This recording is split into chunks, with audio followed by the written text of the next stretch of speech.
โตยุตตาทวิปัญญาสะธรรมาเจตสิกามตาเอกุปปาทานิโรธาจาเอกาลัมพนะวัตถุกาเจโตยุตตาทวิปัญญาสะธรรมาเจตสิกามตาเอกุปปาทานิโรธาจาเอกาลัมพนะวัตถุกาเจโตยุตตาทวิปัญญาสะธรรมาเจตสิกามตาธรรม52อย่างที่ประกอบในจิตเกิดขึ้นพร้อมกับจิตดับไปพร้อมกับจิตมีอารมณ์และวัตถุเดียวกันกับจิตบัณฑิตฮู้ว่าเป็นเจตสิกแสดงว่าเจตสิกต้องมีลักษณะ5อย่างเกิดขึ้นพร้อมจิตดับไปพร้อมจิตมีอารมณ์เดียวกันกับจิตและมีวัตถุเดียวกันกับจิตชื่อตัวย่อได้บ่เกิดดับอารมณ์วัตถุเกิดดับอารมณ์วัตถุเกิดดับอารมณ์วัตถุพ่อใหญ่เพิ่นสงสัยตัวนี้บ่เนาะตัวนี้บ่ตัวนี้เนี่ยอ่านออกเสียงตัวโดแต่ว่าออกเฮือก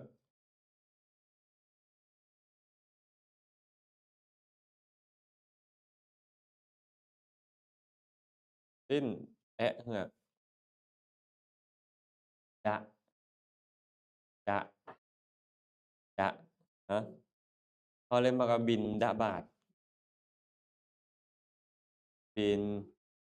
ฑบาตอ่านเป็นภาษาลาววินทบาตบิณฑบาตมันออกเป็นเสียงตัวทอก็ได้ตัวดอก็ได้แต่ว่าควรออกเป็นเสียงตัวดอนั่นแหละบิณฑบาตบิณฑบาตแต่ว่าต้องเอาลิ้นไปใส่เฮือกเอาลิ้นไปใส่เฮือกบัณฑิตนั่นดิคันภาษาบาลีล่ะปันดิโตปันปันดิโต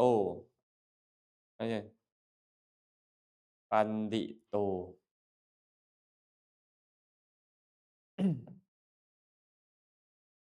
มาอันอ่านยากเนาะมีตัวใดที่อ่านยากกว่าเนี่ยนิโรธาอันนี้ง่ายอยู่บ่นิโรธาเอกาลัมพนะลัมพนะวัตถุกาเจโตยุตตาทวิอันนี้ปัญญาสะปัญญาสะนี่50ทวิ2วัตถุกาเอกาลัมพนะวัตถุกาเจโตยุตตาเวลาอ่านแท้ๆอ่านเป็นเสียงตัวย่อยุตตาปัญญาสะตัวนี้อ่านออกเสียงตัวยอตัวนี้ปัญญาสะปัญญาตัวตัวนี้เนี่ยอ่านออกเสียงตัวยอตัวนี้อ่านออกเป็นเสียงตัวยอเจโตยุตตาทวิปัญญาสะมาหาเมื่อกี้นี้เราได้เว้าแล้วเนาะมื้อเช้านี้เว้าเรื่องของลักษณะของเจตสิก4อย่างแม่นบ่เกิดขึ้นพร้อมจิตดับไปพร้อมจิตมีอารมณ์เดียวกันกับจิตและมีวัตถุเดียวกันกับจิตอันนี้เป็นลักษณะของเจตสิกทั้งหมดเลยเจตสิก52ดวงมีแบบเดียวกันมีหมดเนาะหลังจากนั้นเราจะได้ไปเรียนปัจจัตตลักษณะบัดนี้ลักษณะเฉพาะตนของเจตสิกแต่ละตัวใน52อย่างนั้นใน52อย่างนั้นแบ่งเป็น3อย่างใหญ่ๆคืออัญญสมานาเจตสิก13อกุศลเจตสิก14โสภณเจตสิก25 13 14 2513 14 25และเราได้มาเริ่มขึ้นอัญญสมานาเจตสิกแปลว่าหยังเจตสิกที่ทั่วไปกับจิตทุกประเภทหรือเสมอกับจิตทุกประเภทแต่ในบรรดาจิตที่เสมอกับทุกจิตทุกประเภทเกิดขึ้นได้กับจิตทุกประเภทนี่นะมันก็ยังมีทุกประเภท ทุกดวงและทุกประเภทบางดวงทุกประเภททุกดวงนี้เราเอิ้นเพิ่นว่าสัพพจิตตสาธารณเจตสิกสัพพะแปลว่าทั้งปวงจิตต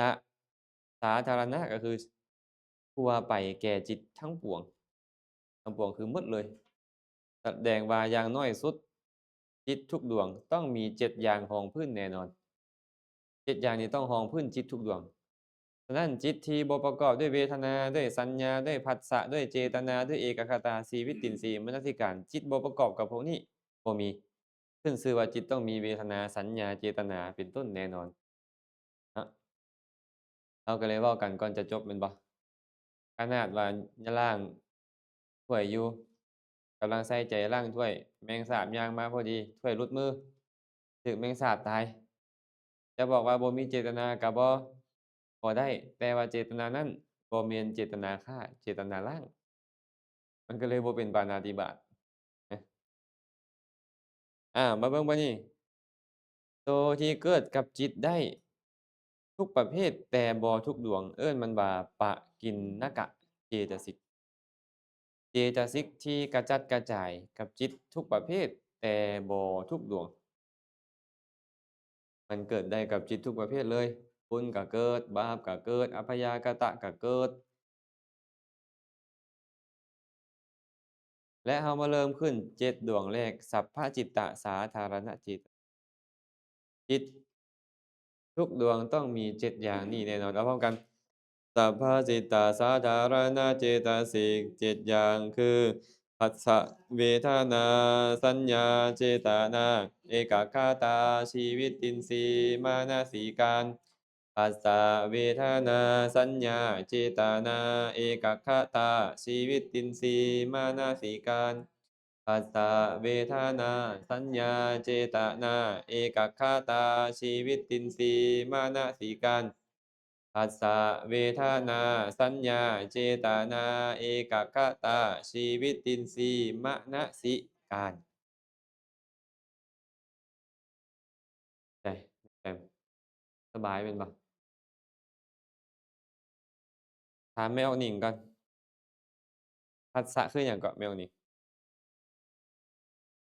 ธรรมชาติที่กระทบอารมณ์ธรรมชาติที่กระทบกับอารมณ์เกิดกับจิตได้จักดวง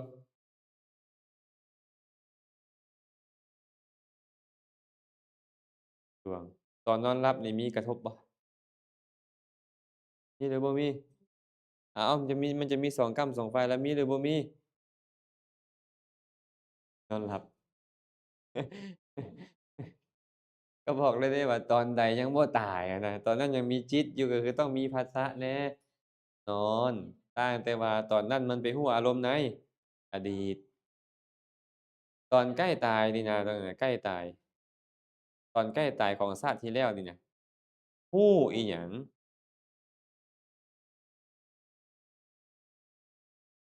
ภวังค์ภวังค์ในภพนี้นี่นะในภพนี้เด้อมันก็ไปรู้อารมณ์ตามแล้วนี่มันก็เลยบ่มารู้ปัจจุบัน เฮ็ดจั่งใดมันจังรู้ถ้ามันมีจิตแต่มันเฮ็ดหน้าที่ไปกระทบอารมณ์ให้จิตดวงนั้นเราก็เลยบ่มีโอกาสขึ้นมารู้ตัวแสดงว่าต้องมีเด้อบ่แม่นแต่ผัสสะดอก7อย่างนี้อย่างต่ำสุดมีกับจิตทุกดวงตอนรับมันมีหลายกว่านี้ตอนรับอะเบิ่งดูนี่ตอนรับแม่นตอนใดตอนรับเนี่ยอ้าวสมมุติว่าเราบ่แม่นกระเทยบ่แม่นบ้าใบ้บอดนวกเราก็ต้องเป็นมหาวิบากนี้อย่างใดอย่างหนึ่งมีจักอย่างอยู่เนี่ย 33 33 32 32 32 32 31 31อย่างต่ำเราต้องมี31ดวงตอนเราหลับอะนะตอนหลับมี31ดวงตอนตายเห็นนี่ยังแค่7หนึ่งใดตอนแมวสิว่าไส้ดุที่สุดนี่ก็มีตั้งแต่19หา21หนึ่งใดตอนไส้หลายที่สุดนี่นะตอนหลับหลายหลับเนี่ยเพราะหยังแม่ออกสิไว้ต้องไปเบิ่งเหตุมันเหตุมัน38พู้น เห็นบ่มันเป็นผลของมหากุศลมหากุศล38มัน33นี่ถือว่าธรรมดาเด้อบ่ต้องตกใจดอกเดี๋ยวพวกเราก็จะรู้เหตุผลตอนนี้จื่อชื่อมันก่อนรู้อาการมันก่อน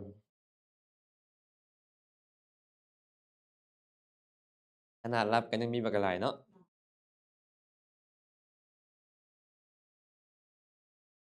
ตอนฝันต่างหากเดะตอนนั้นไม่ออกจินตนาฝันเห็นพญาช่วงนี้กำลังฮิตหลายอาตมาเขาถามเรื่องพญานาคก็เลยตอบเรื่องพญานาค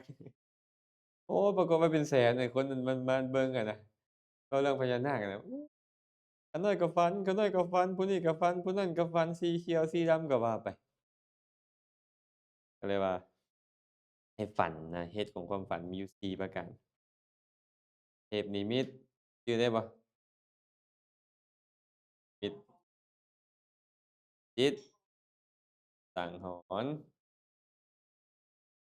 ใจก่อนธาตุธาตุกำเริบ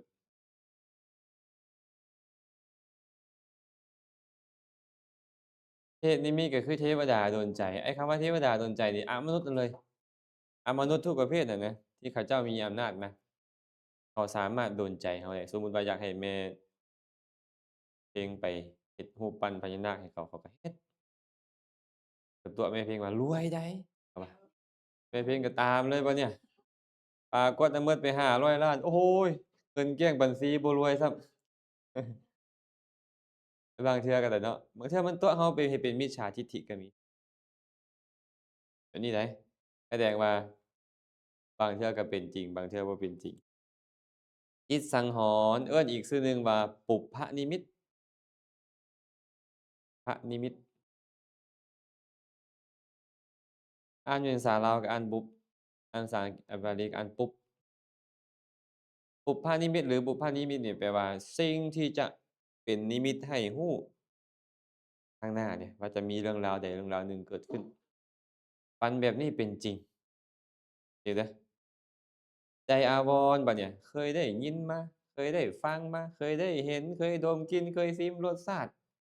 เคยนึกเคยคิดเรื่องอันนี้มาภายหลังมันก็เอาไปฝันบางคนบอกอาจารย์พ่อข้าน้อยตายไป2 ปีแล้วเป็นหยังมาเข้าฝันข้าน้อยอยู่เราบ่มันเข้าฝันเจ้าไปคิดฮอดเราคิดน้อยหนึ่งมันก็เอามาฝันอย่างเป็นแบบนี้แหละธาตุกำเริบนี่แหละธาตุกำเริบก็คือเวลาพวกเราป่วยเนาะแม่นบ่เนาะอาตมาเคยป่วยนะพ่อต้องเอาผ้าขาวใหญ่ๆมาวางไว้หัว ใส่หมอนเพราะว่าผีมาเอาเด็กน้อยคันว่าบ่มีผ้าอันนั้นว่าซั่นย้านผ้าว่าซั่นเถาะไปคือเก่าอาตมานี่เป็นไข้แล้วมักหลอนบางเทื่ออยู่จั่งซี้น่ะแม่นถิงยืนอยู่จั่งซี้นี่แล่นไป500 เมตรจังไปฮู้ตัวอยู่บน500 เมตรพุ้นตอนยังน้อยนะยืนอยู่ซื่อๆนี่น่ะเหมือนกับหน้าคนนี่น้อยๆแล้วใหญ่ขึ้นๆๆที่มาทับเราแล่นธาตุกับธาตุพอมันกำเริบเนาะเฮ็ดให้ประสาทมีปัญหาแล่นไปฮู้ตัวอยู่พุ่นนี่แหละขี่500 เมตรแล้วแล่นไป บางเทื่อกลางคืนนี่เปิดประตูเรือนโดดเรือนก็มีแสดงเขาบ่ค่อยมีเมตตามันก็เลยฝันร้ายฝันแล้วก็เหลอภาษาบ้านอาตมาเอิ้นว่ากังเก๊อะกังเก๊อะเปกังเก๊อะว่าซั่นว่าเหลอนั่นแหละเออมันเป็นไปได้เป็นไปได้แต่ว่าในกรณีที่ฝันอะนะอันนี้ฝันแล้วไปตามฝันลุกแล่นบางเทื่อก็เมาอาหารคือเมื่อกี้นี่แหละแม่นบ่เนาะเมาอาหารก็พี่อำลุกบ่ได้พี่อำเพิ่นว่าที่แท้แล้วเมาอาหารมึนตาก็พยายามมึนๆบ่ขึ้นติงก็หาติงบ่ได้ ย่ำว่าแต่เห็นคือรูปผีนี่ดำๆอยู่เพิ่นว่าแท้แล้วแม่นธาตุกำเริบมันคือตื่นแต่มันบ่ได้ตื่นมันลงภวังค์คือตื่นอันนี้ธาตุกำเริบแสดงว่า2อย่างท้ายนี้บ่เป็นจริงอย่างที่2เป็นจริงอย่างที่1จริงก็ได้บ่จริงก็ได้และเพิ่นอธิบายไว้ในสุปินะสูตรในคัมภีร์อังคุตรนิกายปัญจกนิบาตเพิ่นบอกว่า คนฝันกลางเว้นบ่มีทางเป็นจริงเคยได้ยินผู้เฒ่าเพิ่นเว้าบ่สู้จะฝันกลางเว้นหลายเพิ่นว่าอาผู้เฒ่าว่าอาตมาดอกเพิ่นบ่เว้าแต่กลางเว้นกลางเย็นสู้จะฝันกลางเย็นหลายเพิ่นว่าความหมายก็คือว่าฝันกลางเว้นบ่เคยเป็นจริงจักเทื่อโอ้แสดงว่าผู้เฒ่ารุ่นก่อนเขาฮู้เรื่องราวในพระไตรปิฎกบ่แม่นเขาบ่ฮู้เดะแต่ว่ามันหลงลืมกันมาหลายสมัยแล้วหั้นผู้หลังก็มาเว้าอยู่อ๋ออาตมามาอ่านพระสูตรเพิ่นเอาข้อความนี้มาจากนี่มาฝันกลางเว้น สู่อย่าพากันฝันกลางเว้นหลายท้อมันเป็นไปบ่ได้ดอกนี่ๆฉะนั้นฝันกลางเว้นบ่เป็นจริงฝันตอนหัวค่ำก็บ่เป็นจริงเพราะอาหารบ่ทันย่อยฝันตอนกลางดึกก็บ่เป็นจริงฝันที่พอจะเป็นจริงได้แด่คือตอนใกล้สิแจ้งฝันปุ๊บรู้เมื่อแจ้งแล้วฝันแบบนั้นน่ะมีโอกาสเป็นจริงแต่บ่ได้หมายความว่าจะเป็นจริงได้มีโอกาสแต่ไม่ได้หมายว่าจะเป็นจริงได้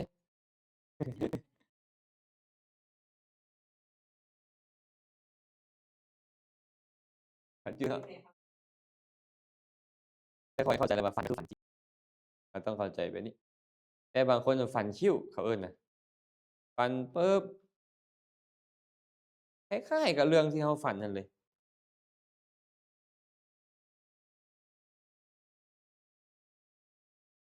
แบบนี้ก็มีอาตมานี่มีเส้นบางอย่างที่เฮ็ดเด้อไปฮอดบ่อนใดนี่เหมือนกับตัวเองนี่เคยอยู่มาแล้วเคยผ่านเรื่องราวแบบนี้มาก่อนหน้านี้แล้วเรื่องนี้นี่นะมันจะเป็นไปแบบนี้ๆๆเหมือนตัวเองนี่เคยพ้อเรื่องนี้มาแล้วที่มันเป็นจังซั่นอ้าวมันก็เป็นไปนั่นแหละเป็นไปตามที่เราเคยผ่านมา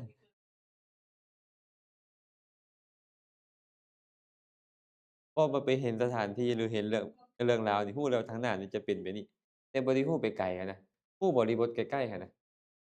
เออมันเป็นอันนี้ได้นี่นะ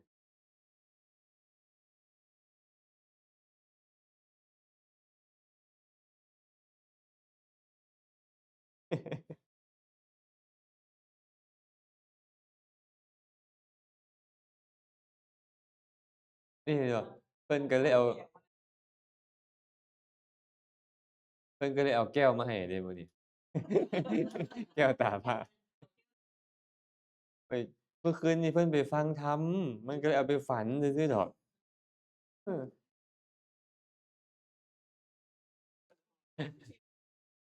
อาๆกลับมาอันนี้เว้าให้ฟังซื่อๆเนาะว่าจิตแม้แต่หลับอยู่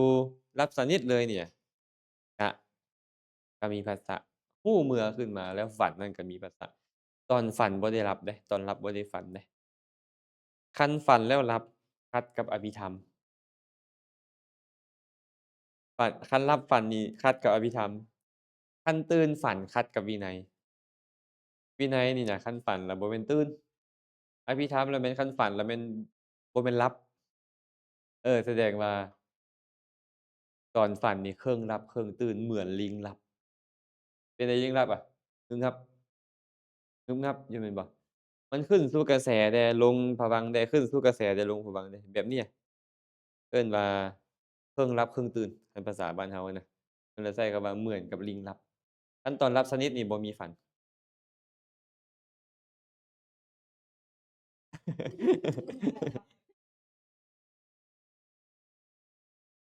โดยเฉพาะผีไล่แม่นบ่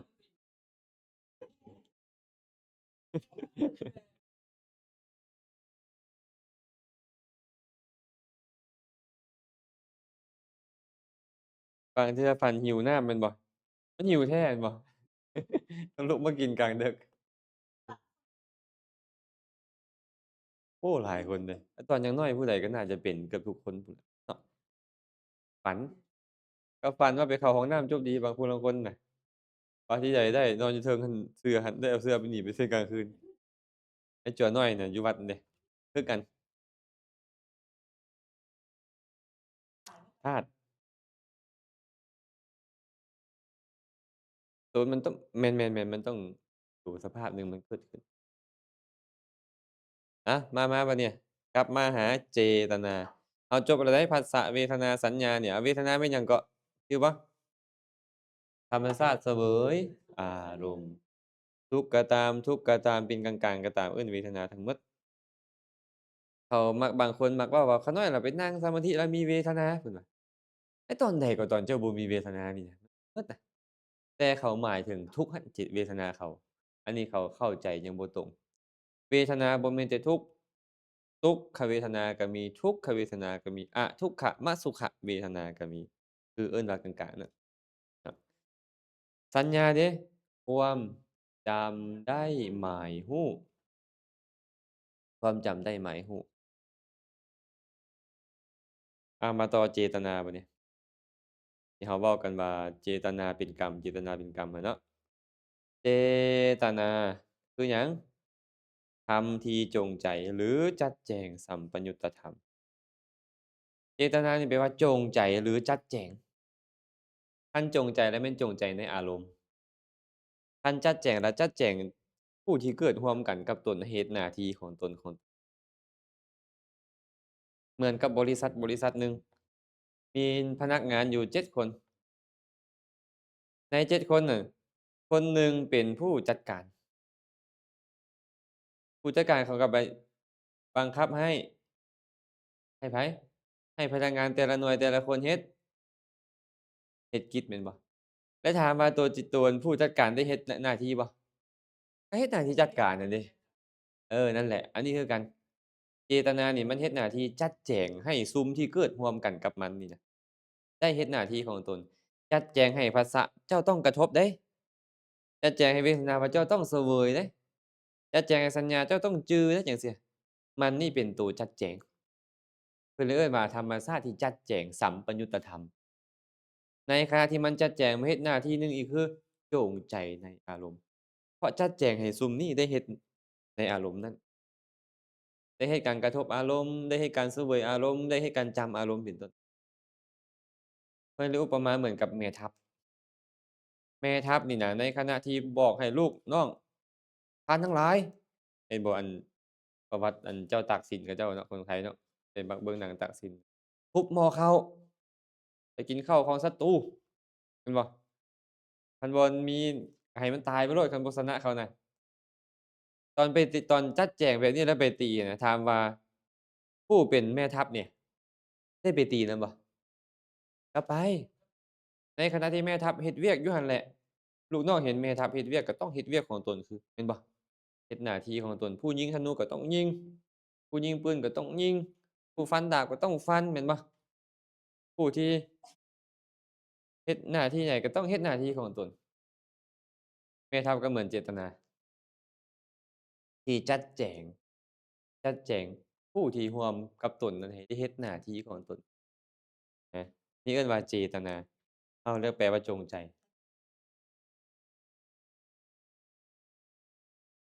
แม่นๆๆเจ้าคิดแบบใดก็คือเจ้าเจตนาเจ้าเป็นแนวใดแต่ว่าบ่หันในพระไตรปิฎกเพิ่นเว้าคิดแบบใดเพราะในบรรดาสังขารนี่นะเจตนานี่คือตัวแม่ของสังขารเลยตัวเจตนานี่ตัวแม่ของสังขารเพราะมันจะดีจะร้ายนี่นะเจตนาจะค่อยเป็นกรรมเจตนาจึงเอิ้นว่าหัวหน้าของสังขารทั้งหัวหน้าของสังขารครับมันเลยเป็นธรรมชาติที่จัดแจงปรุงแต่งเพิ่นนี่นะ พอเข้าใจเนาะเจตนาธรรมชาติที่จงใจหรือจัดแจงปรุงแต่งสัมปัญญุตธรรมแม่นบ่ผ่านบ่มาต่อไปได้เปล่านี่เอกัคคตาความมีอารมณ์เดียวเคยได้ยินคำว่าเอกัคคตาจิตบ่เอกัคคะตาจิตเอกัคคตาจิตเนี่ยแปลว่าความเป็นที่จิตมีอารมณ์เดียวตอนที่คนได้สมาธิเพ่งแม่น แต่ว่าตัวนี้นี่น่ะมันบ่ได้แม่นเกิดแค่กับจิตที่เป็นสมาธิตอนนี้พวกเรามีใจจดจ่ออยู่บ่ในเบิ่งเนี่ยเนี่ยแหละเอกคตาในขณะนั้นๆพร้อมอ้าวตอนที่เราไปโจดจ้อน ยุงมาจัดแขนเราสิตียุงมีบ่มีเอกคตาบ่นี่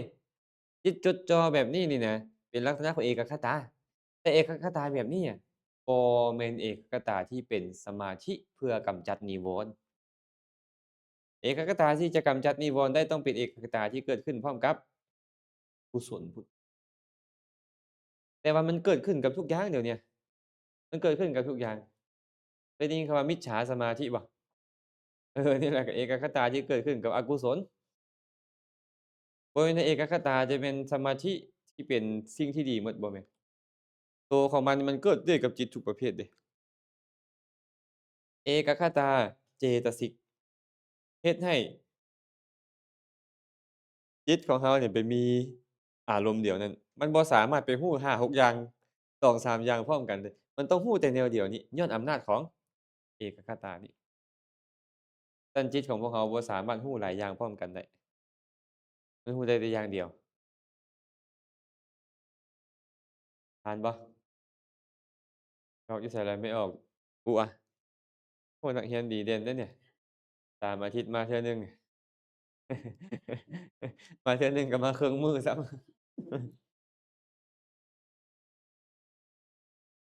มาช้าดีกว่าบ่มาเพิ่นว่าเนาะ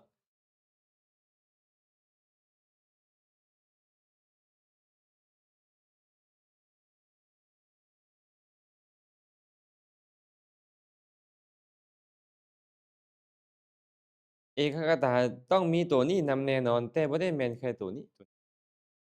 รับเพราะว่าตัวนี้เนี่ยแม้แต่ตอนฟุ้งซ่านก็มีเอกคตาสมมุติเราฟุ้งซ่านอยู่นี่น่ะฟุ้งซ่านไปในอารมณ์ใดก็เอกคตานั่นแหละเฮ็ดหน้าที่ให้อยู่กับอารมณ์นั้นอาแสดงว่าแม้แต่เอกคตาตัวนี้เนี่ยมันก็ยังเป็นตอนฟุ้งซ่านก็มีมันเพราะมันเป็นสาธารณะแก่จิตทุกประเภทมีมีเอกคตาพร้อม อาตมาก็เลยบอกในส่วนเบื้องต้นว่ามันนี่นะต้องเกิดขึ้นกับกุศลเท่านั้นจึงจะเอิ้นได้ว่าเป็นเอกคตาที่เป็นสมาธิข่มนิวรณ์ตอนที่จิตเราเพ่งในอารมณ์เดียวตอนกุศลมันเกิดหั้นเป็นปัจจัยแก่ฌานเป็นต้นหั้นตอนนั้นน่ะเอกคตาที่เป็นไปกับกุศลอย่าลืมเด้อว่าเรากำลังเรียนเอกคตาที่สาธารณะทั่วไปกับจิตทุกข์ตอนฟุ้งซ่านก็มีเอกคตา ตอนใดก็มีหมดตอนร้ายตอนโลภตอนอิจฉาริษยาตอนแข่งได้แข่งดีตอนให้ทานรักษาศีลมีได้หมดมีเอกคตาได้หมดแต่บ่แม่นเอกคตาที่ควรเจริญเอกคตาที่ควรเจริญต้องเอกคตาที่เกิดขึ้นกับเป็นปัจจัยให้เป็นอุปจารสมาธิอัปปนาสมาธิว่าโดยสภาวะก็ตัวนี้แหละไอ้สัมมาสมาธิในองค์มรรคก็ตัวนี้บ่แม่นตัวอื่นเดะสัมมาสมาธิในองค์มรรคนี่แหละเอกคตาฌาน ก็ตัวนี้แหละต่างกันแต่ว่ามันต้องเป็นไปกับพวกกุศลบ่แม่นเกิดไปกับดวงอื่นเนาะจบเนาะนี่เนาะมันไปสงบความฟุ้งซ่านเพิ่นว่าอันโดยสภาวะของมันนี่นะเหมือนกับหยังล่ะเหมือนกับขี้เถ้ากองไฟที่ถูกก้อนหินถูกอิหยังโยนลงไปแล้วมันฟุ้งขึ้นธรรมชาตินี่จะไปสงบเหล่านั้นเอกคตานี่น่ะอีกอุปมาหนึ่งคือเหมือนกับทุงพวกเราน่าจะเคยสังเกตเนาะทุงนี่นะเอาทุงลาวเสีย เวลามันถึกลมมันเป็นจั่งใดมันอยู่ซื่อๆบ่แต่ว่ามันออกจากเสาแม่นบ่เสานี่น่ะก็เปรียบเสมือนกับเอกคตาหั้นแต่ทุกข์นี่เปรียบเสมือนกับอุทธัจจะความฟุ้งซ่านนั้นถึงจะฟุ้งซ่านแต่ก็ชื่อว่าฟุ้งซ่านอยู่ในอารมณ์ตามที่มีเอกคตาไปจดจ่ออยู่เอกคตานี่เลยได้โวหารว่าธรรมชาติที่มีอารมณ์เดียวแต่บ่ได้หมายความว่าเป็นสิ่งที่ควรเจริญในที่ทั้งปวงบ่แม่นเอกคตาที่ควรเจริญต้องเอกคตาในทิศที่ดีงามพุ้น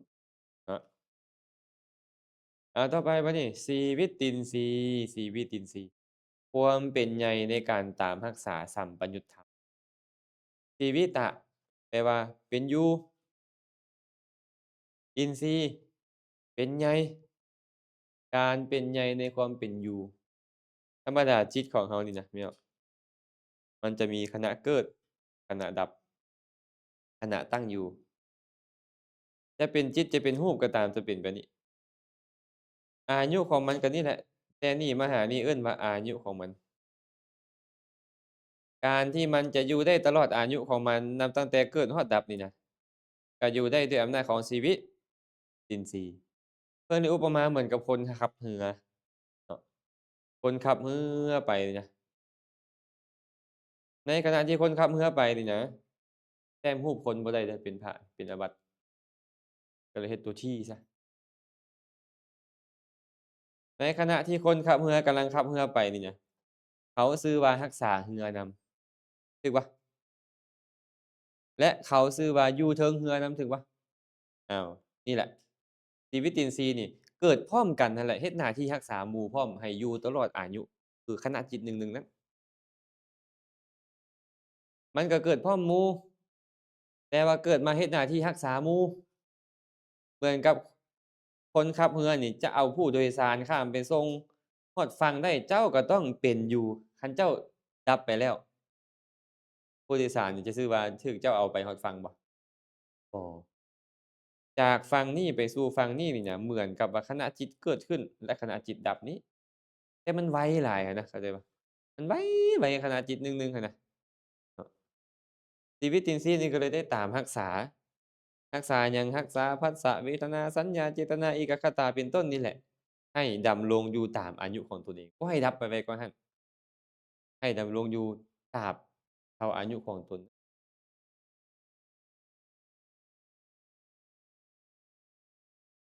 ขณะจิตหนึ่งนั่นแหละมันจะอยู่ได้ขณะจิตหนึ่งก็ญ้อนตัวนี้การรักษา แต่ว่ามันรักษาหมู่บ่แม่นมันบ่อยู่เดะมันก็ต้องเกิดขึ้นอยู่กับหมู่หั้นมันรักษาอยู่หั้นนะนี่เอิ้นว่าชีวิตตินทรีย์ผ่านบ่อ้าวสุดท้ายมนสิการบัดนี้มนสิการมนสิการแปลว่าการกระทำไว้ในใจนำจิตเข้าไปไว้ในอารมณ์เอิ้นว่ามนสิการเจ้าจะไปรู้อารมณ์ใดต้องมีมนสิการนี่นะน้อมอารมณ์มาหาจิตเจ้าหรือน้อมจิตเจ้าหาอารมณ์เจ้าจังรู้ได้มันคล้ายๆกับวิตกที่ยกจิตไปสู่อารมณ์เป็นต้นนั่นแหละเนาะคล้ายๆกับเจตนาแต่ว่าคนละอันกันคนละสภาวะกัน เรานี่แทบจะบ่สามารถไปจำแนกออกเลยเรานี่มีแต่สัพพัญญุตญาณเท่านั้นไปจำแนกละเอียดขนาดนี้ได้ว่านี่เด้อมันมีธรรมชาติอันนี้ธรรมชาติอันนั้นอยู่เฮ็ดแบบนี้เฮ็ดแบบนั้นหน้าที่เขาแบบนี้แบบนั้นละเอียดหลายญาติโยมเนาะเอ่บางคนอาจจะคิดว่าบ่มีติอาจารย์แบบนี้น่ะผู้ใดเคยอ่านปฏิจจสมุปบาทบ่ปฏิจจสมุปบาทภิกษุทั้งหลายวิญญาณเป็นปัจจัยจึงมีนามรูปหลับหรือตื่นนี่น่ะหลับหรือตื่นอันนี้คือหลับนี่เออ วิญญาณเป็นปัจจัยจึงมีนามและรูปไอ้นามแม่นหยังเพิ่นเลยตั้งคำถามนามแม่นหยังที่คุณทั้งหลายนามแม่นหยังคือผัสสะเวทนาสัญญาเจตนาเอกคตาชีวิตินทรีย์มนสิการพวกนี้นี่แหละพวกนี้แหละเอิ้นว่านามเพิ่นว่าเอิ้นว่านามแต่มันบ่แม่นจิตมันเป็นนามเป็นหนึ่งในจิตนั้นหนึ่งในนามนั้นจิตก็อย่างหนึ่งมันก็อย่างหนึ่งแต่มนสิการนี่ก็เลยมีอยู่เพิ่นก็เลยให้ความหมายของมนสิการนี่ว่ากระทำไว้ในใจหรือนำใจเข้าไปสู่อารมณ์ บางเทื่อก็นำอารมณ์เข้ามาในใจแปลแบบนี้ก็ได้นำใจเข้าไปสู่อารมณ์เนาะมานสิการเจ้าก็มีโยนิโสมนสิการแม่นแหมเคยได้ยินบ่เป็นจั่งใดโยนิโสมนสิการนี่ใส่ใจแต่ว่าคนละตัวกับตัวนี้อธิบายมนสิการ3อย่างให้ฟังหน่อยหนึ่งมนสิการนี่นะมีอยู่3ประเภทอ่านออกบ่เนี่ยอารัมมณปฏิปาทกมนสิการปีธิปฏิปาทกมนสิการชวนะปฏิปาทกมนสิการ อารัมมณปฏิปาทกะมนสิการนี่แปลว่ามนสิการที่เฮ็ดจิตเข้าไปในอารมณ์ไอ้เจตสิกที่เอิ้นว่ามนสิการเนี่ยตัวนี้เป็นมนสิการตัวนี้เพิ่นบ่อยากให้เฮาหลงว่ามนสิการบ่แม่นเจ้าจะไปใช้ได้กับทุกบ่อนอันเดียวกันนี่บ่แม่นเด้อมนสิการแต่ละบ่อนที่เพิ่นเว้านั้นต่างกันแต่ว่าเจตสิกตัวนี้ได้ชื่อว่ามนสิการเพราะกระทำจิตให้ดำเนินไปในอารมณ์นั้นอา ส่วนวีธิปฏิปาทกะมนสิการนี่นะหมายถึงจิตบ่ได้หมายถึงเจตสิกเป็นจิตที่เราเอิ้นว่าหยังนี่ปัญจทวาราวัชนะคันบ่มีตัวนี้เฮ็ดหน้าที่อาวัชนะนี่นะวิถีจิตจะบ่เกิดขึ้นเราก็จะหลับอยู่บ่ฮู้ใต้บ่ฮู้เหนือคันตัวนี้เกิดขึ้นแล้วเท่านั้นจึงจะมีโอกาสได้เห็นรูปฟังเสียงดมกลิ่นชิมรสชาติได้สัมผัสในทวาร5เนาะแต่โยนิโสมนสิการบัดนี้คือชวนะปฏิปาทกะมนสิการมนสิการที่เฮ็ดชวนะให้เป็นไปอันนี้คันเราบ่คันไปเรียนปริเชษฐ์อันที่4ที่เกี่ยวกับวิถีจิตเนี่ยเรารู้ได้ยากเนาะเบิ่งออกได้ยากเพราะวิถีจิตต้องช่ำชองเด้อาตมาก็เลยบอกว่าเรียนแล้วยังบ่เข้าใจเป็นเรื่องธรรมดาเรียนแล้วเข้าใจเลยนี่เรื่องบ่ธรรมดาแล้วมันเก่งเกินเก่งเกินไปเนาะพี่เอาอู้เนาะ เก่งเกินอย่าเก่งเกินเลยเด้อเราก็ได้เด้อเรียนให้บ่เข้าใจเด้อบางอย่างหั้นน่ะ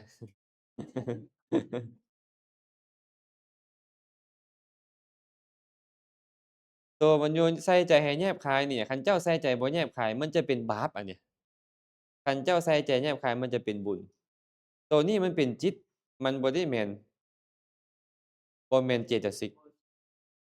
ฉะนั้นสองตัวนี้น่ะคือจิตบ่แม่นเจตสิกอารัมมณปฏิปาทกมนสิการนี่แหละที่เพิ่นหมายเอาในอธิการของเจตสิกนี่คันซั้นอย่าเอาโยนิโสมนสิการมาอธิบายรวมกันกับโยนิโสมนสิการเด้ ถามว่าโยนิโสมนสิการมีหลายกว่านี้อีกบ่อาจารย์แม่นมีหลายกว่านี้แหละบางเทื่อเพิ่นบ่ได้หมายถึงจิตดวงนี้อันนี้พ่อไม่ออกเห็นบ่วิถีจิตของเราเนี่ยสมมุติว่าเราหลับอยู่เราจะฝันก็ตามเนี่ยหรือเราจะนึกรู้อารมณ์ก็ตามตัวนี้ต้องเกิดขึ้นมาก่อนเอิ้นว่าอาวัชนะทางใจเมื่อมันเป็นอาวัชนะทางใจเราเอิ้นมันว่ามโนทวาราวัชนะจิตเห็นบ่ตัวสีเขียวๆดวงที่2อยู่อเหตุกกิริยาเห็นเปล่า ตัวสีเขียวๆตรงที่2กับตัวสีฟ้าๆนะเอิ้นสีฟ้าบ่สีทะเลเนาะตรงที่2เห็นบ่มโนทวาราวัชนจิตนะไอ้ตัวนั้นแหละเอิ้นว่าโยนิโสมนสิการตัวโยนิโสนี่มันบ่แม่นบุญบ่แม่นบาปตัวนี้มันเป็นกิริยาเมื่อมันเป็นกิริยามันก็เลยบ่คันเป็นบุญบ่คันเป็นบาปนำไอ้นี่คันมันใส่ใจดีชาวนะที่เกิดขึ้นเป็นไปในทีหลังเนี่ยมันจะเป็นกุศลมันจะเป็นกุศล คันใส่ใจบ่ดีมันจะเป็นอกุศลโลภะแด่โทสะแด่โมหะแด่เอิ้นว่าอะโยนิโสบัดนี้มันบ่แม่นโยนิโสเอิ้นว่าอะโยนิโสเนาะแต่เพิ่นอธิบายความหมายของมนสิการนี่ไว้หลายกว่าหั้นก็คือมนสิการนี่น่ะแม้แต่กุศลดวงก่อนหน้าพุ้นวิถีก่อนหน้าพุ้นสมมุติว่าก่อนหน้านี่ใจเป็นกุศลมาแล้วดุๆแล้ววิถีจิตก่อนหน้าที่เป็นกุศลก่อนหน้าก็เอิ้นว่าโยนิโสได้โยนิโสมนสิการของวิถีจิตหลังๆได้ การเฮ็ดใจให้เป็นกุศลอยู่เรื่อยๆนะเอิ้นว่าโยนิโสได้คือกัน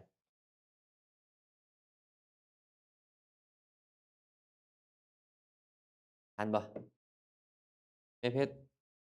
แม่เพชรทันแม่นบ่ทันแบบห่างๆแม่นบ่ใช่โอ้อันนี้ดาราอย่าฟ้าวเด้อสับสนเด้เจ็บหัวอันนี้เราจะไปเรียนวิถีจิตอยู่บริเชษ4บริเชษ4เนาะไอ้นี่เนี่ยเป็นพวกนี้เป็นจิตแต่ละประเภทแต่ละประเภทแต่มาเฮ็ดหน้าที่ของมันเราได้ไปเรียนอยู่บริเชษ3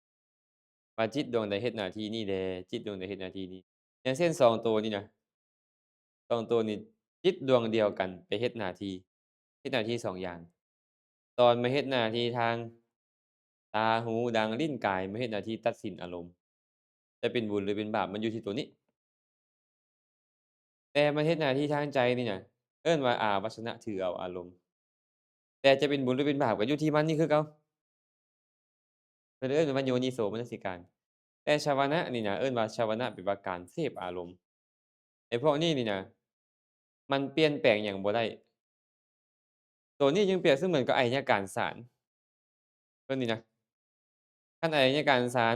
ตัดสินบ่ถูกต้องเจ้าทรัพย์ก็กลายเป็นผู้บ่แม่นเจ้าทรัพย์แม่นบ่คันอัยการศาลตัดสินถูกต้องคดีก็เป็นธรรมแม่นบ่เพิ่นนี่เลยเปรียบเสมือนกับอัยการศาลที่คอยตัดสินคดีคันเพิ่นนี้บ่ได้รับสินบนรูปคดีก็เป็นธรรมก็เหมือนกับใจเป็นกุศลคันว่า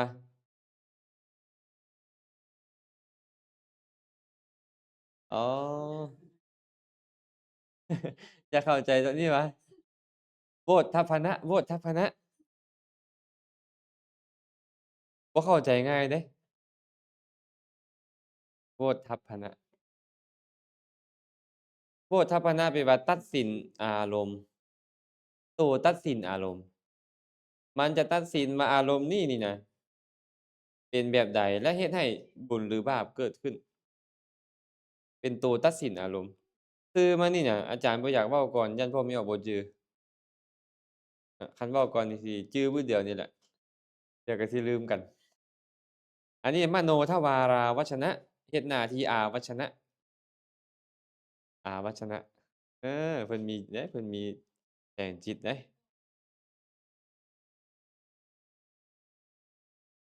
เดะ ตัวนี้แต่ว่ามันมีหลายเหลือเกินวิธีคิดเห็นบ่ไปเบิ่งจิตมันหน่อยหนึ่งก็ได้เพราะมันอยู่ปฏิเสธหน้าเพิ่นเราเลยบ่คันอยากเว้าก่อนเห็นบ่หน้าที่ของจิตแต่ละดวงเห็นบ่มีแล้วบ่แผงอันนี้มีแล้วบ่ส่งให้กันแล้วบ่เห็นบ่แม่ออจินดาราเห็นบ่ตัวชะเนี่ยตรงเนี้ยเอิ้นว่าชาวนะนี่นะตัวชะเฮ็ดหน้าที่เสพอารมณ์คันเว้าไปตอนนี้ก็ยังบ่เข้าใจเทื่อดอกแต่ว่าถามก็สิเว้าให้ฟังให้ตัวโวดอันนี้บ่เมื่อกี้นี่เพิ่นเขียนตอนนี้เพิ่นเขียนว่าวุเห็นบ่ ไอ้วุตัวนี้แหละคือตัวนี้ตัวโวนี้แปลว่าโวทัพพนะแสดงว่าจิตดวงนี้มันเฮ็ดหน้าที่2อย่างนี่น่ะจิตดวงเนี่ยจิตดวงนี้เอิ้นว่าหยังมโนทวาราวัชนะเฮ็ดหน้าที่อาวัชนะทางมโนทวารเลยตั้งชื่อมันแบบนั้นหรือเอิ้นอีกชื่อหนึ่งว่าโวทัพพนจิตแทนที่เพิ่นจะเขียนว่าแทนที่เพิ่นจะเขียนว่าว่าโวแต่เพิ่นไปเขียนเป็นวุเสียแต่ให้รู้เข้าใจไปด้วยกันว่าโวทัพพนะ มันยังบ่แม่นอธิการของแห่งจิตของวิถีจิตของหน้าที่ของจิตก็เลยยังบ่ทันได้เว้าให้ฟังอย่าใจร้อนเด้อคนใจร้อนนี่บ่จบได้เอออันนี้แต้มให้เห็นว่ามนสิการมีหลายอย่างใดพวกเจ้าอย่าไปสรุปว่าอันเดียวกันเด้อเพิ่นอยากบอกให้เรารู้แบบนี้เจ้าไปเห็นคำว่ามนสิการเจ้าอย่าคิดว่ามันเป็นแต่เจตสิกเดะก็ตัวจิตนั่นแหละก็เอิ้นว่ามนสิการจิตดวงใดล่ะปัญจทวาราวชจิตและโพธพนจิตนี้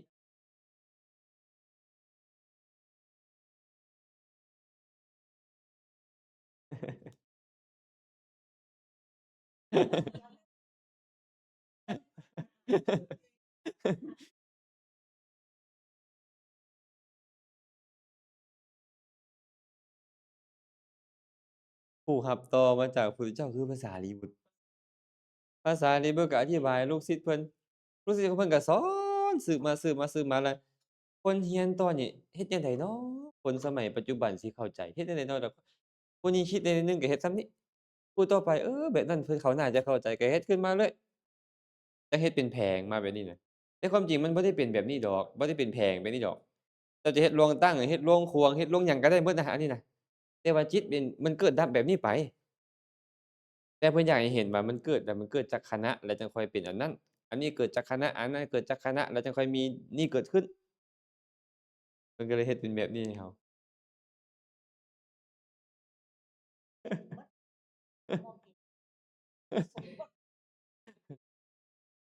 ฟังเพชรกันจักหน่วยแม่นบ่เออข้าวเบื่อจักบวงอีกแม่นบ่โอ้ก็ลึกแท้เลยก็ยังว่าเขายังคิดได้ว่าบ่แม่นพระพุทธพจน์นี่นะบางคนเป็นไผก็สิมาคิดได้ขนาดนี้หันนะได้แยกได้แบบนี้แล้วบ่คาดการณ์อีกนะ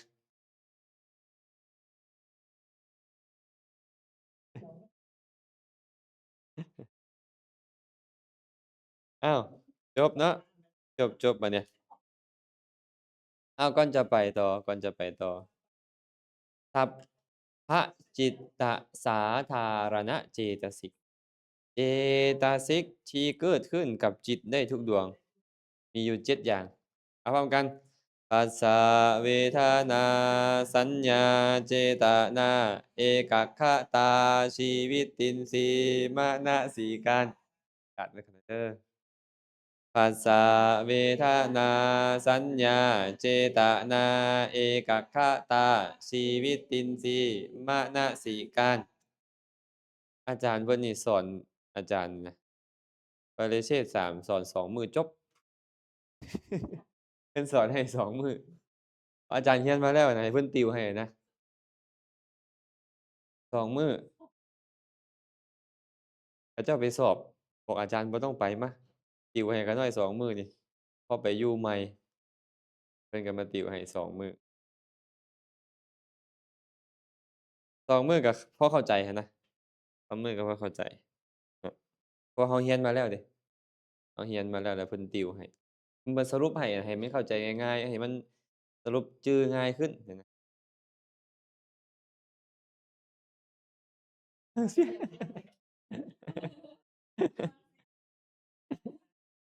โอ้เพิ่นไปอยู่10มื้อบ่เห็นไปใกล้เพิ่นจักที อีก3รอบไหมสัพพจิตตสาธารณเจตสิกมี7ดวงคือผัสสะเวทนา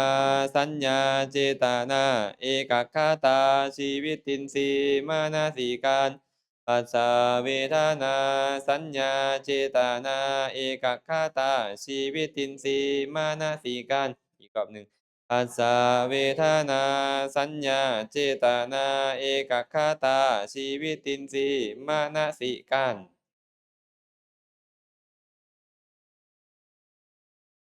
เอาถามแต่ละคนผัสสะแม่นหยังก็ผัสสะเนี่ยจักสิไว้ผัสสะ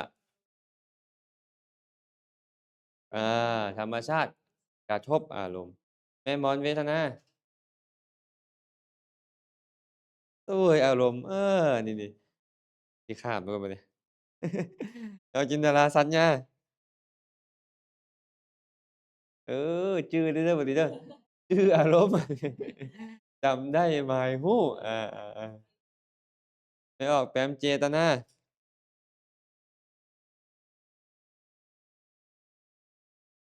เอธรรมชาติที่เจาะจงหรือจงใจนั่นแหละหรือจัดแจงสัมปยุตธรรมคันเจาะจงจงใจคือในอารมณ์คันจัดแจงก็คือจัดแจงสัมปยุตธรรมเนาะเอกคตาไม่ออกผิวพรรณ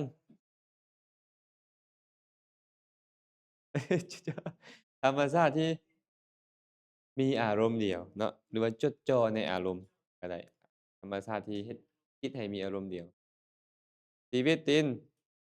ทรีย์หนิงชีวิตตินทรีย์เป็นใหญ่หยังเอาสัมปยุตธรรมแม่นหยังสัมปยุตธรรมธรรมที่เกิดพร้อมกัน ธรรมที่เกิดร่วมกันในจิตดวงเดียวกันนี่เอิ้นว่าสัมปยุตตธรรมแม่นๆๆ มนสิการนี่แม่เพียงเป็นใดมนสิการนำจิตเข้าไปเข้าไปในอารมณ์หรือเอิ้นอีกชื่อหนึ่งว่ากระทำจิตเข้าไปในอารมณ์หรือกระทำอารมณ์ไว้ในจิตเนาะแต่มันจะไปคล้ายกับวิตกก็ยกจิตขึ้นสู่อารมณ์คือกันอันนี้เอิ้นว่ากระทำใจไว้ในอารมณ์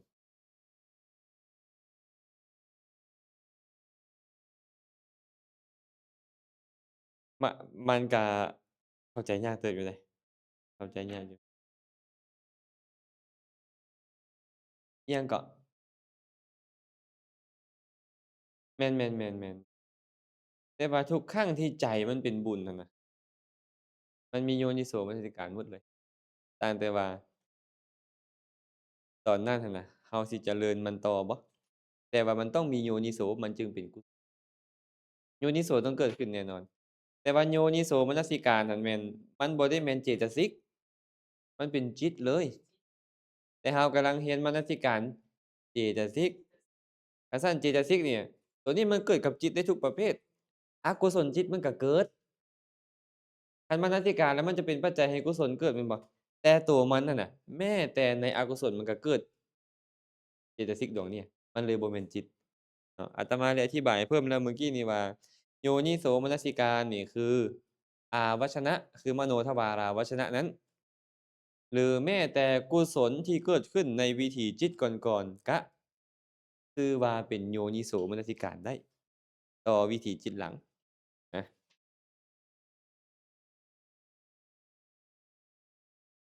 อาบ่ๆๆ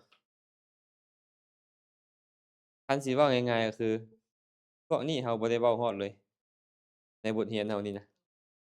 เราบ่ได้เว้าฮอดบทนี้เราเว้าฮอดตัวนี้ตัวเดียวที่เอิ้นว่ามนสิการนี่นะมนสิการเจตสิกนี่คือหยังนี่มนสิการที่เฮ็ดจิตให้ดำเนินไปในอารมณ์เท่านั้นเฮ็ดจิตให้ดำเนินไปในอารมณ์คือกระทำจิตไว้ในอารมณ์ไอ้ตัวนี้นี่มันบ่แม่นเจตสิกมันเป็นจิตแต่อยากเอาเว้าขึ้นมาให้เราเห็นว่าอย่าไปหลงคำเว้าเด้ออย่าเอาแต่คำว่ามนสิการแล้วสิแม่นเจตสิกตัวนี้ใดบ่แม่น มนสิการที่เป็นจิตก็มีบ่แม่นแต่จะสิกอาไปทำจิตให้น้อยในไปในอารมณ์ซื่อๆจิตประเภทใดก็ตามมีมันหมดแต่โยนิโสมนสิการนั่นบ่แม่นโยนิโสมนสิการต้องเป็นจิตดวงนี้ในวิถีจิตนั้นก่อนใจจะเป็นบุญหรือเป็นบาปนั้นน่ะมาต่อปกิณณกเจตสิกชื่อได้บ่ปกิณณกเจตสิกเนี่ยเป็นเจตสิกประเภทใดเจตสิกที่เกิดกับจิตได้ทุกประเภทแต่บ่ทุกดวงอย่าลืมได มัน7อย่างพู้นเดะทุกประเภททุกดวงอะอันนี้ทุกประเภทแต่บ่ทุกดวงพร้อมกันปากิณณกเจตสิก6ดวงคือวิตกวิจารอธิโมกข์วิริยะปีติฉันทะปากิณณกเจตสิก6อย่างคือวิตกวิจารอธิโมกข์วิริยะปีติฉันทะปากิณณกเจตสิก6ดวงคือวิตกวิจารอธิโมกข์วิริยะปีติฉันทะ วิตกวิจารอธิโมกข์วิริยะปีติฉันทะวิตกวิจารอธิโมกข์วิริยะปีติฉันทะวิตกวิจารอธิโมกข์วิริยะปีติฉันทะอีกรอบหนึ่งวิตกวิจารอธิโมกข์วิริยะปีติฉันทะชื่อว่าวิปีฉันวิปีฉัน ชื่อง่ายก่อนบ่หรือว่าแฮ่งยากกว่าเก่าหรือว่าแฮ่งยากกว่าเก่าชื่อได้บ่แม่นม่อนเอาลองเบิ่งแม่นม่อนลองหลับตาดู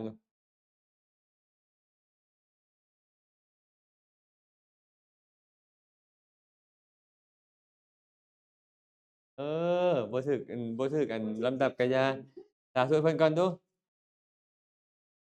วิตกวิจารอธิโมกข์วิริยะ ปีติฉันทะ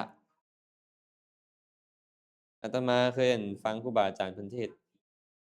เพิ่นเทศน์ว่า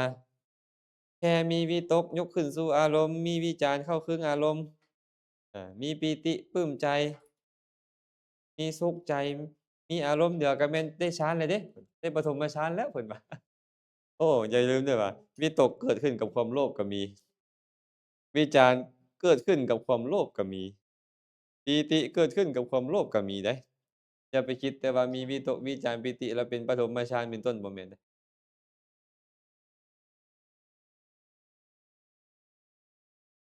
อามาเบิ่งแต่ละอย่างไปบัดนี้ วิตกแปลว่าธรรมชาติที่ยกสัมปยุตธรรมขึ้นสู่อารมณ์วิตกนี่นะแปลว่าธรรมชาติยกจิตขึ้นสู่อารมณ์คล้ายๆกับมนสิการเมื่อกี้นี่เลยแต่มนสิการกระทำจิตไว้ในอารมณ์อันนี้ยกจิตขึ้นสู่อารมณ์มาเบิ่งบัดเนี่ยเพิ่นอุปมาให้เราฟังว่าเหมือนกับบุรุษชาวบ้านต้องการจะเข้าเฝ้าพระราชาชาวบ้านเด้อนี่ราชา แต่ว่าด้วยความที่ชาวบ้านนี่บ่คุ้นเคยกับพระราชาเลยจะไปจั่งใดล่ะก็ต้องไปหาคนคุ้นเคยของพระราชาเอิ้นว่าอำมาตย์ซะชาวบ้านเลยจำเป็นต้องเข้าไปหาอำมาตย์เพื่อต่อไปหาพระราชาเพราะความที่ตนบ่ได้คุ้นเคยโดยตรงกับพระราชาเห็นบ่ชาวบ้านนี่เหมือนกับจิตของเราพระราชาเหมือนอารมณ์อำมาตย์นี่เหมือนกับวิตก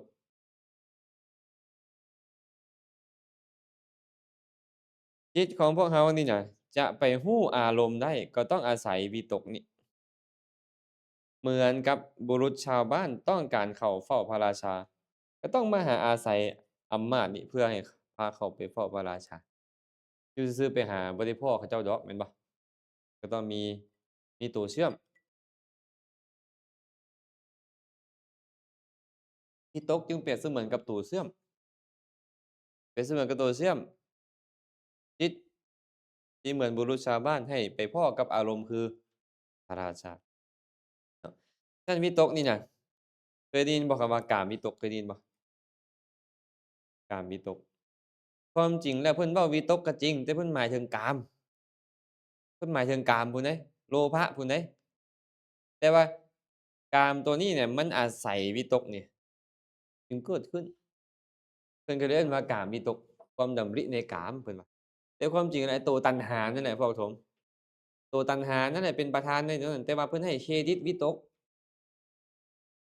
แต่ที่จริงแล้วเพิ่นหมายถึงตัณหา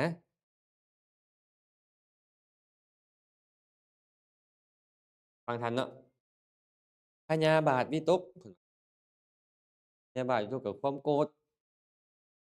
คนมุ่งหมายเอาความโกรธแต่ว่าให้เครดิตวิตกวิหิงสาวิตกความคิดเบียดเบียนแม่นบ่ ความจริงความคิดเบียดเบียนเนี่ยเป็นโทสะเจตสิกพุทธแต่ว่าเพิ่นให้เครดิตวิตกก็เลยเว้าแบบนั้นคันซั้นวิตกนี่อย่าคิดว่ามีวิตกมีวิจารณ์แล้วจะเป็น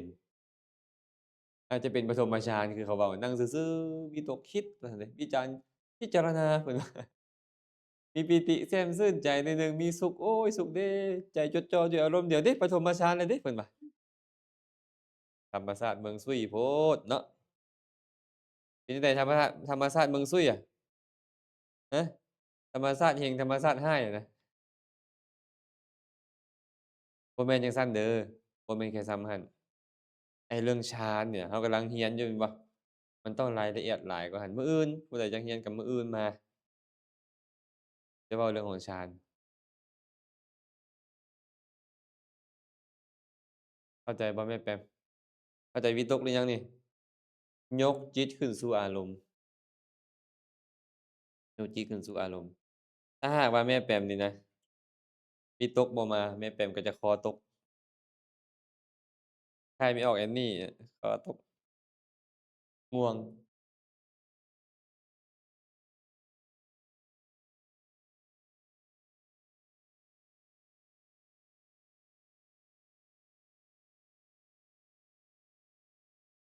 ยกจิตแต่ว่าอาศัยว่าวิตกเป็นส่วนหนึ่งแต่วิตกอันน่ะมันเกิดกับจิตหลายบางเทื่อทีนามิทะอะนะมันเฮ็ดให้จิตหดหู่เนาะเราก็เลยพยายามอันนี้เอิ้นว่าวิริยะและต้องมีวิตกนี่ยกขึ้นไปสู่อารมณ์แน่นอนต้องมีแต่บ่แม่นแต่แนวนั้นได้แม้แต่อกุศลนี่นะก็ยังชื่อว่ามีวิตกเราจะเข้าใจแม่นตั้งใจเฮ็ดยกจิตขึ้นไปเฮ็ดบาปไปตึกในกามไปตึกในความพยาบาทมาดร้ายอิหยังต่างๆอันนั้นก็มีวิตกคือกันเราจะคิดว่าวิตกแล้วดีบ่แม่นเดะมันยกมันยกใจเราให้ไปเป็นแบบนั้น แต่ว่าไอ้ความโลภมันก็เฮ็ดหน้าที่ให้เป็นอกุศลนั่นแหละไอ้วิตกนี่มันบ่คันเป็นอกุศลอิหยังมันเป็นส่วนหนึ่งของมันคือไปซอยว่าซั่นไปไปซอยตัณหาให้มีกำลังไปซอยตัณหานั้นมันเกิดพร้อมกับตัณหาเพิ่นก็เลยเอิ้นว่ากามวิตกมันเกิดขึ้นพร้อมพยาบาทก็เอิ้นว่าพยาบาทวิตกมันเกิดขึ้นพร้อมกับพยาบาทที่คิดเบียดเบียนไปพร้อมแล้วก็เอิ้นว่าวิหิงสาวิตก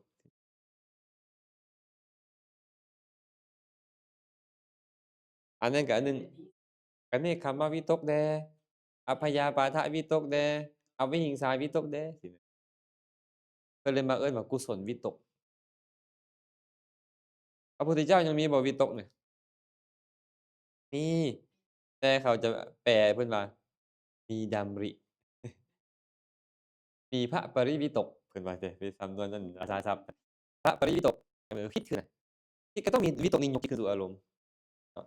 มีบ่จิตที่บ่มีวิตกมีแต่เราบ่คันเว้าเดี๋ยวมันสิสับสนเราอยากให้รู้แค่ว่าวิตกเป็นแนวนี้ก่อนเดี๋ยวนี้วิตกนี้มันเป็นแนวนี้ฟังทันเปล่ายังฟังทันบ่มีวิตกอีกอย่างหนึ่งมันมีหลายเข้าแล้วคอตกคือว่าเดะวิตกบ่มาคอตก อ้าววิจารณ์บัดนี้วิจารณ์วิจารณ์แปลว่าตามเข้า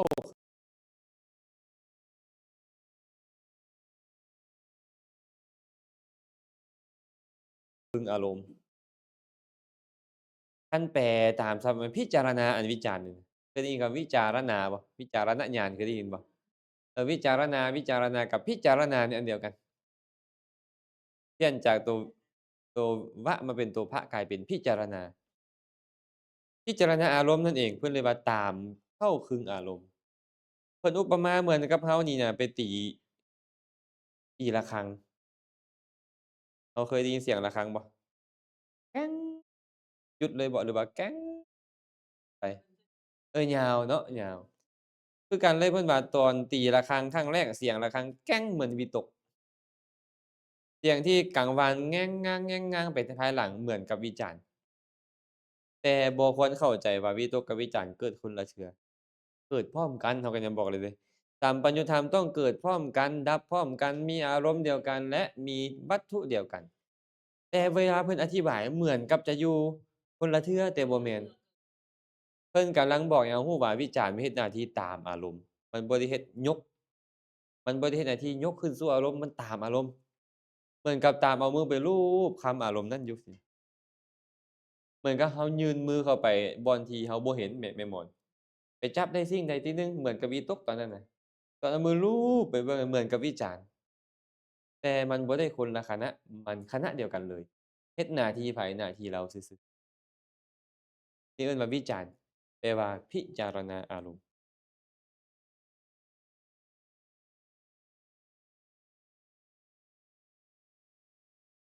เพิ่นก็บ่ได้ยินเราซะด้วยเนาะเนาะเฮ็ดเอาเนาะ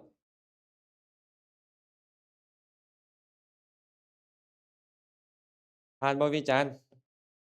วิตกยกวิจารณ์ตามเนาะที่บ่วิตกยกวิจารณ์ตามวิตกยกวิจารณ์ตามนี่แหละยกกับตาม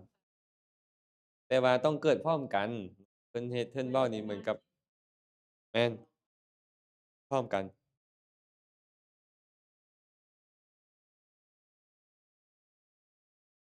มีมีวิตก ต้องมีวิจารณ์นำแน่นอน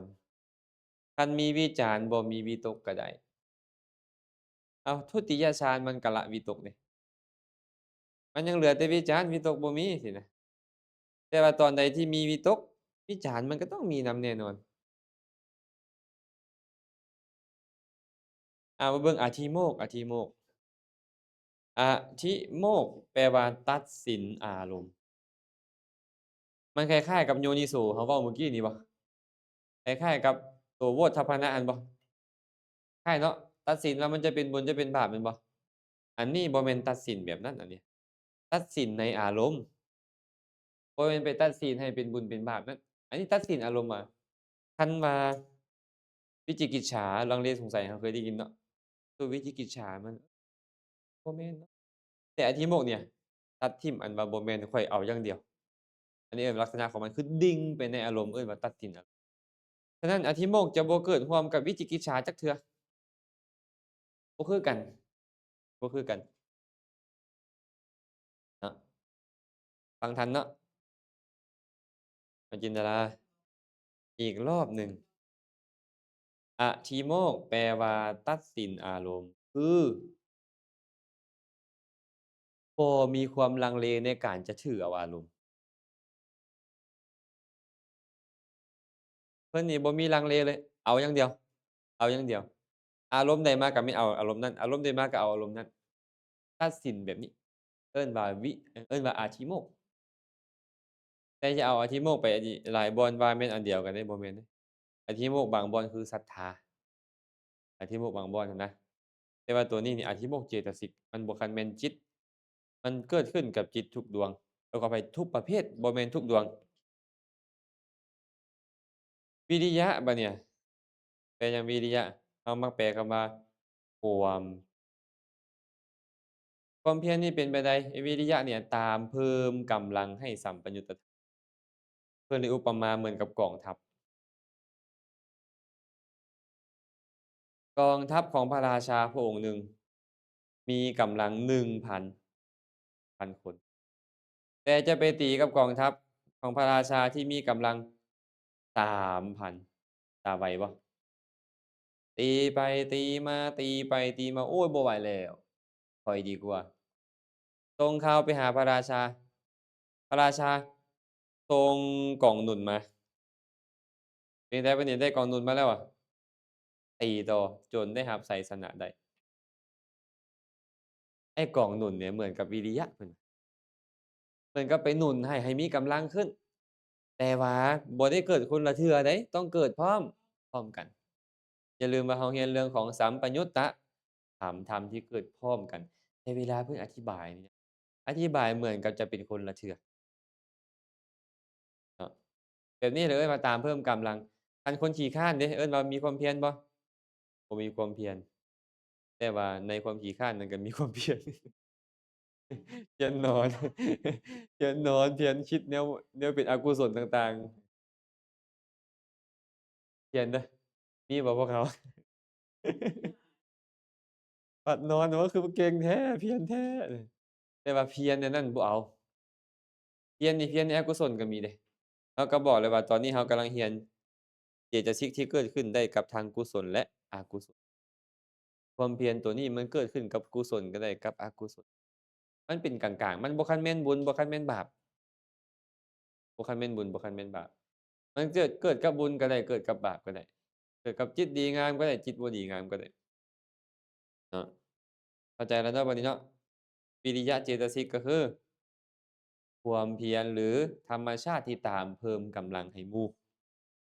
ตามเพิ่มกำลังให้หมู่ปีติบัดเนี่ยปิขาน้อยไปเฮ็ดบุญจังแม่นขาน้อยปีติปีติเพิ่นว่าไปบางเทื่อได้ไปเต้นรำวงปิติหลายเป็นบุญบ่อันนี้เอ้าแม่หมอนนะนี่มักไปแม่หมอนน่ะเพิ่นนั่นมักไปเต้นรำวงนำเขาเจ้าอะนะครับเช่ารถทัวร์พากันไปได้30-40จังคู่ก็เป็น10จังคู่ก็เป็นผู้ถ่ายกล้องไม่ออกก็เป็นผู้เย้นเหล้าแล้วก็ฟ้อนไปหยังไปผ้าป่าสามัคคีเพิ่นว่าโอ้ถามว่าเพิ่นพวกเพิ่นม่วนซื่นบ่ล่ะ ผู้เพิ่นคิดว่าม่วนซื่นเป็นบุญแต่ความจริงแล้วบ่แม่นมีความปลื้มปีติอยู่แต่ปีติแบบความโลภมันบ่แม่นบุญก็มีเดะเพราะเราเรียนเรื่องหยังนี่ปีติเนี่ยปกิณณกเจตสิกเกิดกับบุญกับบาปก็ได้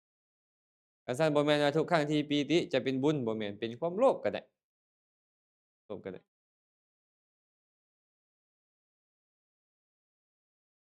กำลังหลายอกุศลกำลัง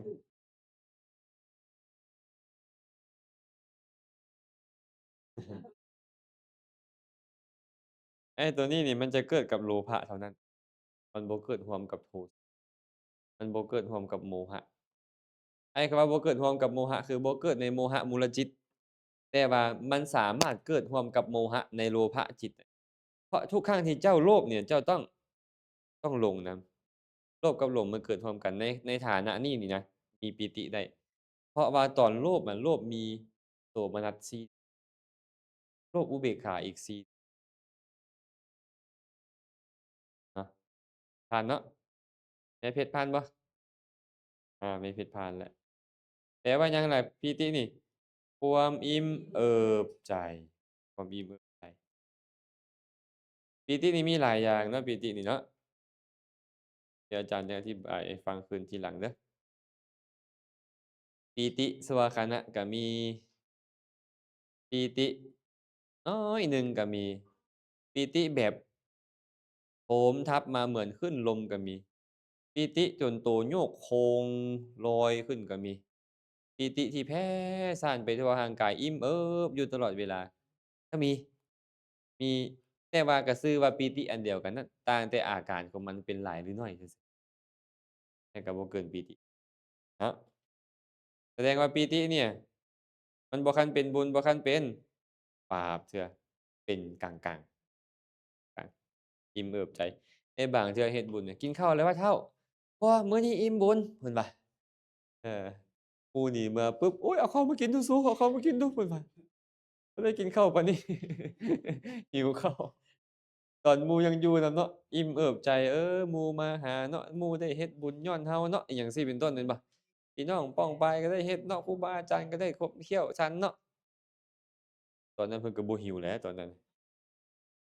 หมู่เมื่อปุ๊บหิวเลยบัดนี้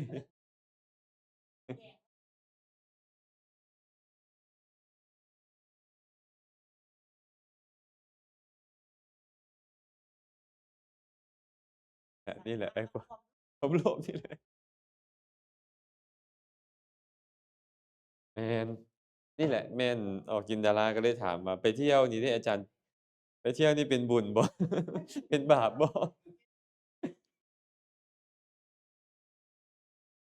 ได้เพิ่นก็ยังว่าเพิ่นนั่งสมาธิไปในยนต์นั่นเด้เพิ่นว่าก็เป็นบุญตอนนั้นน่ะแต่ตอนไปอย่าเว้าแต่ไปเที่ยวนะเดี๋ยวเนี้ย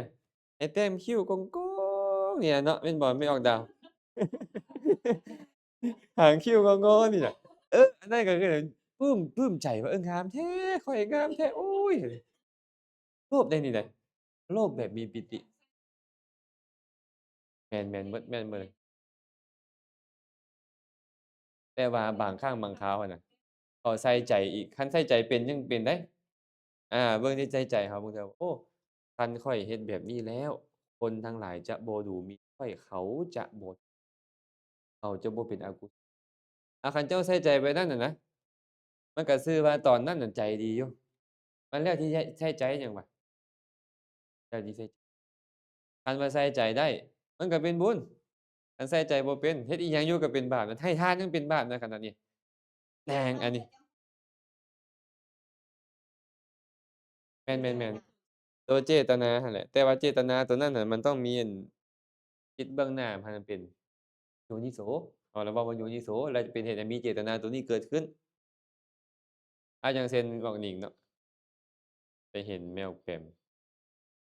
ล่ะถวายเฝอเฮ้ยมึงข้อยนี่ข้อยถวายสุกี้พุ่นเพิ่นว่าเออเนาะตอนนั้นใส่ใจดีบ่เนี่ย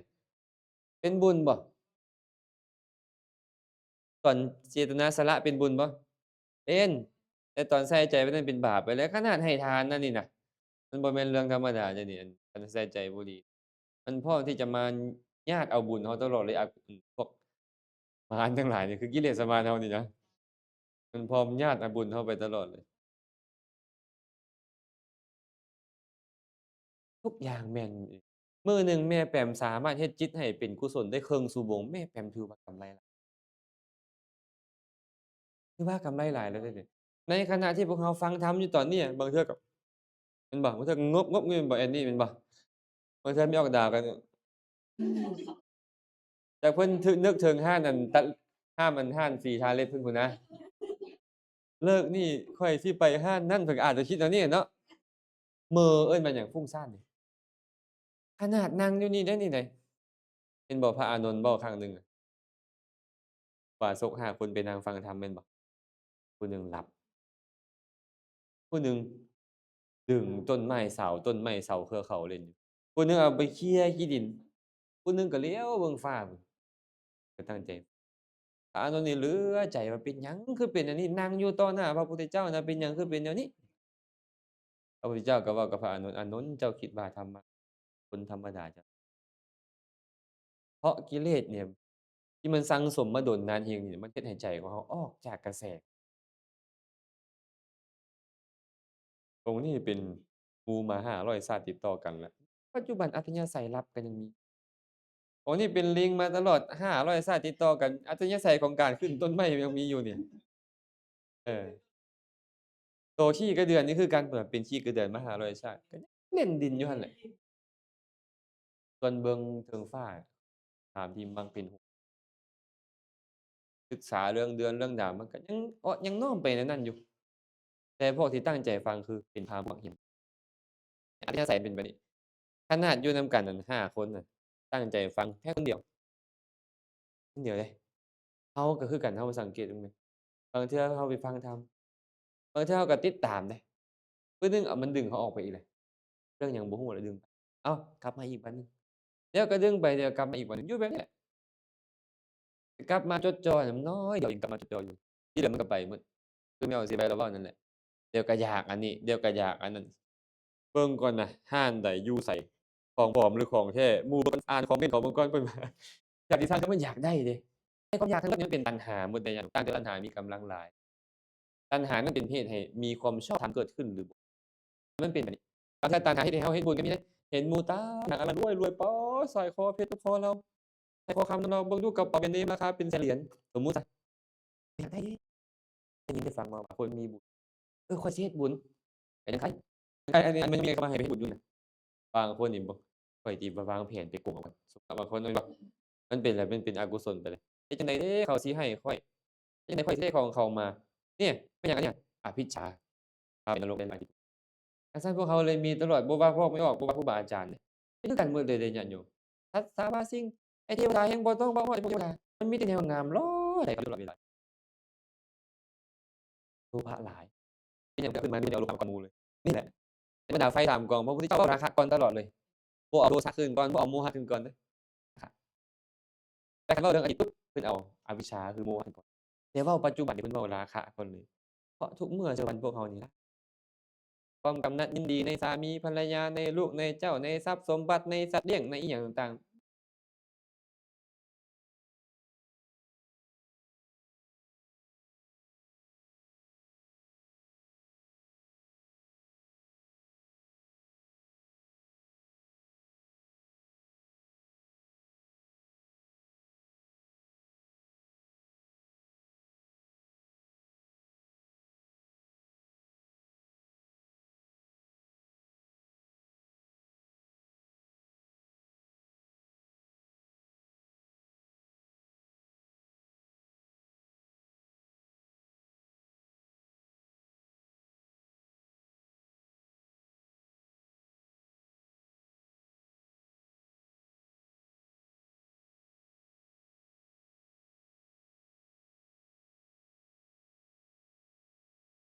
ตัวนี้มันต้องเข้าไปไฟ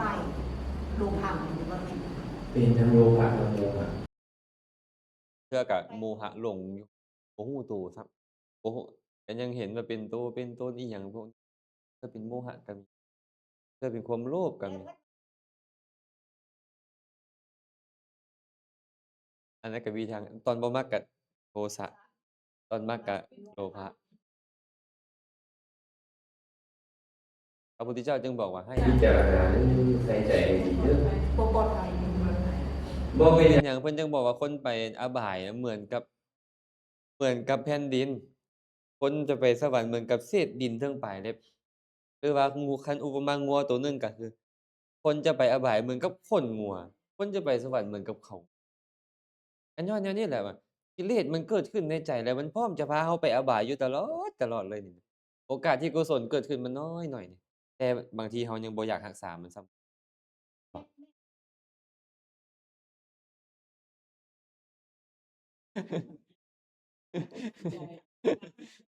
บ่อันแซ่บนี่บ่มีปัญหาเดะตอนรู้สึกว่าแซ่บอะยังบ่คันแม่นบุญแม่นบาปแต่แล้วแซ่บคักเว้ยมันเลยไอ้ตัวนี้ตัวบาปอะโลภบัดเนี่ยอาโอ๊ยอันนี้เอามาแต่ไสผู้ใดเฮ็ดจั่งเป็นแซ่บเนาะพู้นน่ะมันออกมาทางปากนำได้บ่เนี่ยเป็นวจีกรรมเกิดขึ้นแล้วบัดเนี่ยปากเฮ็ดเนี่ยโอ๊ยจักผู้ใดเฮ็ดมาบ่แม่นหนิงเฮ็ดมาว่าอันเนี้ยคือว่าบ่แซ่บแท้เพิ่นว่าปลาแดกเจ้านี่นะนั่นๆมันเริ่มติแล้วอัน โทสะมันเกิดขึ้นความบ่พอใจ มันก็มีแนวนี้แหละแต่ละมื้อเราต้องจำเป็นต้องได้ศึกษาว่าโอ้อันนี้สภาพคันมันเกิดขึ้นตอนใดเออคันเรารู้มันแล้วเราก็จะแก้ไขได้คันคนบ่รู้เนี่ยก็ปล่อยมันเลยก็คิดว่ามันบ่ได้มีโทษอิหยังมันก็ปล่อยมันไปตามเรื่องราวไปนั่น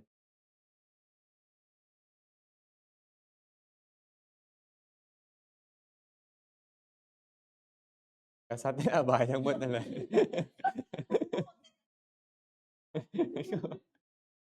อ๋อบางเทื่อก็ยังมีกุศลพาไปสุคติอยู่กุศลอยู่เดะ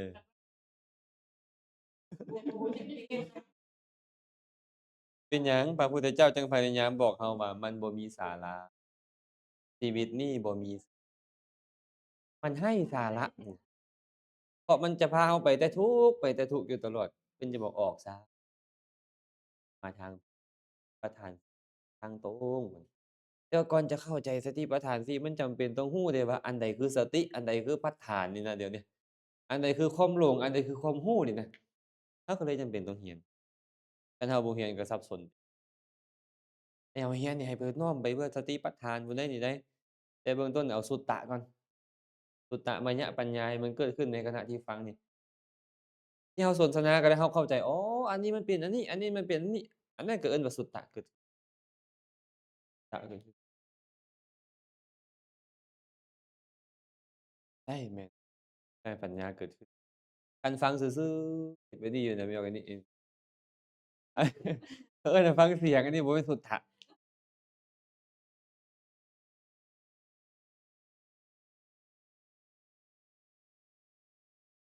โลภะแต่ว่ามีโมหะเป็นพื้นอยู่แล้ว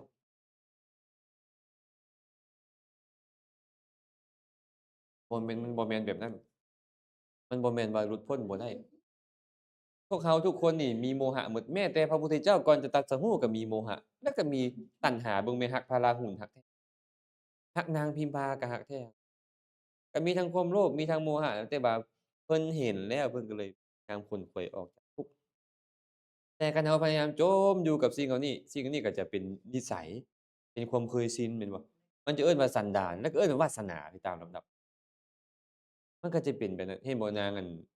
างสุชาดาป๊าดแต่ละมื้อก็แต่งโตอยู่หั้นแหละ ผัวเฮ็ดบุญเฉยผัวมาคะมานพอะนางสุธรรมาสุนันทาสุจิตตาหาอุบายเฮ็ดบุญของไผเพิ่นนี่เป็นเมียที่ผัวรักหลายเดะเนาะผัวเฮ็ดก็คือข้อยเฮ็ดนี่แหละยามใดก็แต้มปากนี่อาตมาบ่ได้เว้าฮอดไม่ออกใดเอามือมุบปากอาจารย์เว้าใส่ข้างนอกอีกแล้วบ่แม่นเนาะแต่งหน้าทาตานี่แหละอ้าวสุดท้ายเป็นจั่งใดล่ะปาดตายไปเกิดเป็นนกกระยางปาดเมียอีก3คนไปเกิดเป็นในสวรรค์เป็นบริวารของพระอินทร์ ย้อนหยังคือเป็นจั่งซั้นอ้าวก็โมหะคือก็เนี่ยโมหะเป็นปัจจัยให้โลภะคิดในนี้นั่นก็ไปพาไปเป็นสัตว์เดรัจฉานเป็นท้าวสักกะนี่หาอุบายแล้วให้ได้รักษาศีลจึงไปเกิดเป็นเทวดาได้นี่แหละ แต่ว่าเฮานี่ก็ใส่นี่ถามว่าโอ้ยใส่แล้วบ่ดีบ่อาจารย์บ่ก็บ่ได้หมายความว่าบ่อาจว่าบ่ดี แต่ว่าคันเฮาติดนำมันน่ะบ่มีบ่ได้บุราคุณร้ายพร้อมข้อยบอกให้เจ้าเอามาให้ข้อยเจ้าคือบ่เอามามันเริ่มลามปามไปหาแนวอื่นไอ้แบบนี้มัน